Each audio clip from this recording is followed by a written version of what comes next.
Hello and welcome to Openboosters! We're going to be talking about 5 bad cards of Arabian Nights. So much fun. We can't open the packs, but we can talk about the card. They still exist. Craziness. Because opening is always priceless, but at a price tag of over $1,000, it's not so priceless anymore. And so I got to think that through before I shell it out. But, we're also going to talk about one of my theories about Antiquities. Craziness. I want to bring that up at the end after I talk about the worst cards, because the worst cards are actually a part of that theory. But anyways, I'm going to have to flip the camera around, so I won't be able to do this, because I tried to do this, yada yada yada, but you can't really see the card, and I have to hold it up like that, and it's easier for me to look at the card and talk about the card than actually, so flipping it around like we do with the regular opening is, well, priceless? I don't know. Alright, let's do this. This is going to be fun. Alright, here we go. Let's talk about this. Alright, the first card up is Mountain. Yes, the first worst card is Mountain. No, I'm just kidding. It's very playable. It's a basic land. The problem is when I opened the booster pack and saw this card, I was like, here we go again. They're going to just dump us with land. But they didn't. It was only one thing, a mountain. I got lucky on that one. Alright, so the first card we're going to talk about is going to be actually a real card. Island Fish. Yes, everybody's favorite. So much so that they reprinted it. 3 blue and 4. The craziness. You can pay 3 blue every round after you get them onto the board. And then also you can't attack with it unless your opponent owns an island. And also if you never control any islands, at the end of the game he gets destroyed. Fantastic. But he is 6'8". So, yeah. Go and put 5 in your deck. Because it doesn't matter. It's just terrible. And they reprinted it. I couldn't believe they reprinted this. Out of all the cards to select, they selected Island Fish to reprint. Come on. Nobody wanted it in the first place. Alright, I know a lot of people are going to say, that's not a bad card, but here it is. The 3 red, 3/6, you put him on board. Yes, I'm saying he's a bad card. And I know a lot of people are going to say, Ombers, you're crazy. This is a great card. Because when he goes onto the battlefield, he's 3/6. You can attack. There's no coin flip. And you can attack. It's like a lightning bolt in a bottle. So bap, bap, every round. Because nothing's going to be able to block this to death. I mean, he can just keep going because he's 3 and he's got the 6 health. It's fantastic, right? But at some point during the game, you're going to get stalemated. And it's just going to be you and your other eye who gave you an island, and he has an island fish, and you're at 6 life. And he's going to say, hey, you know what? It's time for you to die. I attack. What are you going to block with? You only have this guy. And guess what? You're going to have to flip a freaking coin. And if it doesn't end up in your favor, because it never does, you're going to die. And that's when you're going to say, Openboosters was right. This card sucks. It's that thing. It's that flip at the end. And if you don't have a good defense, you're going to die. And a coward is not the way to go with the card. And that's why I don't like him. I have died too many times trying to play this thing. Because he is big. I mean, he's 3'6". He can take a lot of damage if he'll just block the things. If it was just blocked, but it's not. It's terrible. Alright, let's keep going. We're going to talk about Jandor's Ring. There he is in all of its glory. 6 casting cost, 2. And then you discard the card you just drew. You discard that card you just drew and replace it with another. So if you get an island, you throw it away. The bad news is for this card was that this card existed. The Tome 4, I can get it on board a lot faster than the 6 casting cost, and I don't have to discard anything. I get to keep the card for 4 extra mana. So which one do you think is better? I mean, it's no rocket science that this one is better. It's cheaper to put on board, I can activate it, and I get my extra card and I get to keep it. It gives me the advantage. I don't even have to decide anything. There's no choices to be made. I draw a card, and if I like that card, I'm not going to use this ability. So it just blows right there. I can't just discard random stuff because it doesn't let me. I have to discard the card I just drew. What if I might use it in the future? I can only discard my lands. I put all my cards in my deck on purpose. Very few of them I'm going to discard unless I have a ton of them on the board. So it's really, I got to get through my lands card. There it is, Jandor's Ring. Destroyed by the tome before its time. Let's talk about Aladdin's Ring. There it is. The big boy himself. 8 to get on the board. Woohoo, we got him on the board. 8 to do 4 damage to a single target. They'll never see it coming. It only took me 8 to slap it on the board and 8 to tap it. It's better to animate this thing and smack your opponent in the face for 8 than even have this in your deck to be able to activate that card. The secondary animate artifact is perfect for this thing. So sad, right? It's terrible. Oh man. And then let's see what else. Let's see. That's 1, 2. I'm missing one. Okay, here we go. I'm missing one. I got 5. Oh no, that's 5. Okay, the Pyramids is the last one. All right, he is the king of all cards. He's got the 6 mana cost. Look at that. Great, but he's got a great poly right here. 2 prevents a land from being destroyed or removes an enchantment from any land. And it's great, right? You're looking at this card and saying, wow, that ability is great because I can do more than one land and prevent that damage and all that kind of stuff. It's not going to go to the graveyard. It's fantastic. And for 6, it sounds like it's a good deal until you realize they made Sinkhole, which is only 2 black mana. They have Ice Storm, and they have Stone Rain that costs 3. Well, when are you going to have enough mana to put this thing on the board? They're blowing up your land left and right. You're not going to get to play this card. It's fantastic. It just takes a slot in your spot. Yes, I got it in my hand. I'm going to play it eventually, I hope, if I can get enough artifacts in play. This was a dead card in Arabian Nights when it first came out. Completely dead. Because you can't get it to board. And I know some people like to put it in their Armageddon decks, right? Because you can, if you get this to board, you can prevent some of your lands from being destroyed, which is fantastic. Or you can just hold those lands in your hand. And when you realize that, you realize you don't need this because you can just hold it in your hand. And so this card is like almost like Farmstead because it's completely useless. But we'll talk about the but in a second.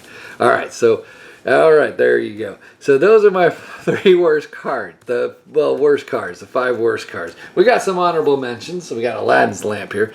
It's good, but you have to skip your draw phase to use it. That's the part that I don't like. You got to skip your draw phase, but then you can use it and select a card. So that part right here isn't that bad. But it costs 55 mana. No, I'm just kidding. It costs 10 mana to put on the board. They reprinted this guy. He's not as bad as being a bad card because he can actually be used in today's thing. And then I have my Gazman Ogre here. He became a bad card to me because I would keep losing control of them over someone casting Healing Salve. I put him out for a run, and then I find out the guy is playing white. He puts out that and takes my creature with a Healing Salve. And then I start playing with him after you learn. People get more life than you, and they take your Gazman Ogre. Yeah, you find out pretty fast that you don't really want to put him in there. He's fast, but he's 2/2, but he just betrays you every time. He only goes to the person who might win. It's terrible. And then we have, I know a lot of people are going to probably, well, he's sort of a bad card, but not a good card. He's a twin of this. He's the reverse. You attack, and then he doesn't attack, that kind of thing. But, it's okay. I actually still play with this card because he's 3, he's a quick drop, and he's 6/3. And if he gets through, and he crushes something. It's pretty cool. So I still say these are like the not so bad a card edition kind of thing that I'm doing at the end here. And then there's this one. This one is always an iffy one because he only costs 4 mana, so he's a quick drop. However, if you drop him in the first turns with a Soul Ring and 2 Islands, you're going to find out pretty quick he's terrible because you don't want to do that. He will blow up both your islands, and then you'll receive 6 damage. You'll be blown up a land a turn. So boom, there's 3, and then boom, there's 4. You actually killed, you hit your opponent for 10. That's great. But he goes to the graveyard as soon as you don't have any islands. No, as soon as you don't have any lands, he goes to the graveyard. Sorry, I misspoke. But yeah, he's not good. Anybody who destroys my lands, I don't play with anyways now. Because I've learned my lesson that if I don't have land, I can't win. Even if they're freaking flying in 5/6. He has killed me before. It's terrible because I can't get through because of freaking will-o-wisp. Meanwhile, he's blowing up my lands. So, yeah, I don't play with him anymore. I've learned my lesson well. Now, one card that everyone says is bad, that gets a bad rap, is Camel. The Camel isn't that bad as long as the other people are playing with deserts, because this is how you're going to get your guys through. Desert is a vicious card. It's a great card. And if you're not playing with it, you should. It's a very vicious card. I like deserts. Deserts change the way the opponent can attack and everything, because everything can be killed almost. It's just amazing. But deserts prevent that. They can just walk it across and then they'll sacrifice the camel to whatever it runs into. But that's okay. It's okay. Or they'll just kill the other creature. It depends on how the blocking goes. But, you know, the camel, it's okay. I like it because it gives that immunity. But you can only do that if they're playing with actual deserts. That's the only thing. I mean, he isn't like a superpower card, but he's a good card. I don't care what people say. I'll play with my camel all day long because I like camels. Camels are fun. There you go. And all right, so let's talk about Antiquities. I know, I said we're going to talk about Antiquities, and we're going to do it. Yes, and this is all Openboosters theories. Now look at the bad cards. The best of the bad cards are here in the artifact section, right? And Antiquities came out, right? And they gave us this, the Mishra's Workshop. And the reason I think they gave us this is because these cost way too much. If I put 2 Mishra Workshops in my deck and I can get them to board, look what I can put on the table. I can put on the pyramids, and now I can prevent my stuff from dying. You can't blow up my Mishras anymore because I got this. So I think they did this on purpose. They made Arabian Nights better with Antiquities. They made the cards better. We can get Jandor's Ring back out, even though I'll go over that in a second, but we can get the Aladdin's Lamps and the Aladdin's Rings, and we can power the suckers, you know, with the Tron Lands. Remember, they brought in the Tron Lands for these expensive artifacts. Ooh, Tron, it's the beginning. Got the tower that gives 3, and these guys give 2. Perfect, right? And you can power your Aladdin's ring, and you can power the Aladdin's lamp. It's fantastic. But what they realized was that, well, Jandor's ring really did suck. Because no one's going to play with Jandor's ring if this exists, right? So they just give us a new and better and more improved Jandor's ring. Ta-da, the Tome. Get it? They nicknamed it after this because this was so much better than Jandor's ring. And they gave us the Tome. And look at this. So it cost only 3 mana to put onto board. And 2, draw a card from your library, then immediately discard a card of your choice to the graveyard. Perfect, right? Because this one, you have to discard the card you just drew. It costs 6. But this just murdered Jandor's Ring. Because it just doesn't function very well compared to the Tome. And I thought it was always fun that they called it a Tome, and they called this one a Tome, and this is just the ring. No one wants the ring. But this actually makes sense. That's what it should have been in Arabian Nights. And I always thought that was kind of fun. Anywho, I think they just printed the Antiquity set to make the Arabian Nights set better. And I think that's what they should do with all sets. Pick out the worst cards of the previous set, the one that's currently out, and when they make a new set, make all the worst cards better. Somehow, some way. Try to get them to go.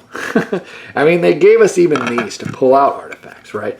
So you got to sacrifice an artifact, and you get to keep the mana to be able to get these bigger cards to board. The Aladdin's Ring, the Aladdin's Lamp that costs 10. You can sacrifice something to get it to board. And then you can power it if it has ridiculous activation costs, which Power Artifact is way too powerful, in my opinion. But they did that, and it looks like they said, okay, we screwed up with the artifacts. They're too much. They cost too much. Let's pump it out. You know, let's pump out the mana and get this cooking with gas. So that is my opinion. I think the Antiquities was just a big giant pump to Arabian Nights. Let's get it to explode and let the cards be good cards. So there we go. That has always been my theory, that Antiquities like boosted Arabian Nights. And I think that would, if they continued to do that with sets, like have the set that's currently coming out, pump the previous set, I think it would get people more excited. And they can say why it'll pump it up, why it'll make it better. Or they can just freaking replace the card that is just really, really bad. And I think that was a great idea. They just said, well, we can't make it any better, so let's just replace it. Whoop. And now it's a tome.